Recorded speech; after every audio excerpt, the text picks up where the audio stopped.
नमस्कार दोस्तों, ये बात उस समय की है जब मनुवादियों और ब्राह्मणवादियों ने सबका जीना हराम कर रखा था। केरल के शेरतला में नंगेली अपने पति चिरुकंदन के साथ रहती थी। ये बात उस समय की है जब राजसी शासन चलता था। तब कई तरह के कर वसूले जाते थे। ये कर उनकी आमदनी पर केंद्रित नहीं थे, बल्कि उनकी नीची जाति पर यानी दलितों पर केंद्रित थे। ब्राह्मण जाति और कई तथाकथित ऊंची जातियों के लोग विशेषाधिकारों भरा जीवन जीते थे और साथ ही ऊंच नीच का भेद बना रहे, इस कारण कर वसूले जाते थे। दलित जाति की महिलाओं को अपने शरीर का ऊपरी हिस्सा यानी कि अपना स्तन ढकने की आज़ादी नहीं थी।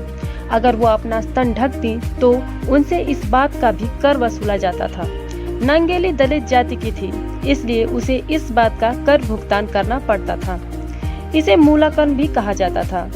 550 रियासतों में से नौकोट की इस रियासत में भी इस कर को लगाया गया था और ये रियासत ब्रिटिश हुकूमत के अंतर्गत आती थी।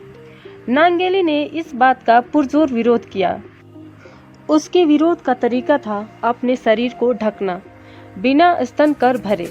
ऐसा कर वसूलना ब्राह्मण पितृसत्ता को दर्शाता था कि केवल उच्च वर्ग की महिलाओं को शरीर ढकने का अधिकार था और शूद्र महिलाओं का कोई अधिकार नहीं था।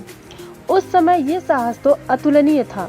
जब कर वसूलने वाले अधिकारियों को ये बात पता चली कि नंगेली किस तरह खुद को ढककर तथाकथित उच्च जाति और समुदाय के लोगों और उनके मनुवादी ढांचे को चुनौती दे रही है और किसी भी तरह स्तन कर देने से साफ मना कर रही है, तब वे कर वसूलने नंगेली के घर जा पहुंचे। वो एक सुबह आए और उनके स्तन कर लगाने के लिए उसके आकार और आयामों पर निर्भर हुए आंकड़े की गणना करने, लेकिन नंगेली ने तब भी कर भुगतान करने से मना कर दिया और विरोध करते हुए अपने स्तनों को काटकर एक पत्ते पर रखकर उन्हें कर वसूलने वालों के सामने रख दिया, जिसके बाद नंगेली की बहुत ज्यादा खून बह जाने के कारण मृत्यु हो गई। नंगेली के पति चिरुकंदन का ये अंतहीन दुख उन्हें बर्दाश्त नहीं हुआ, जिसके कारण चिरुकंदन ने नंगेली की जलती चिता में कूदकर अपनी जान दे दी। इस प्रकार देश में पहली बार किसी पुरुष को सती होना पड़ा। आखिरकार बाद में जातिवाद और पितृसत्तात्मक कर को हटा दिया गया। जिस प्रकार नंगेली को स्वयं पर हिंसा करनी पड़ी अपनी अस्मिता को अपने मान के लिए, वो बहुत बड़ी बात है।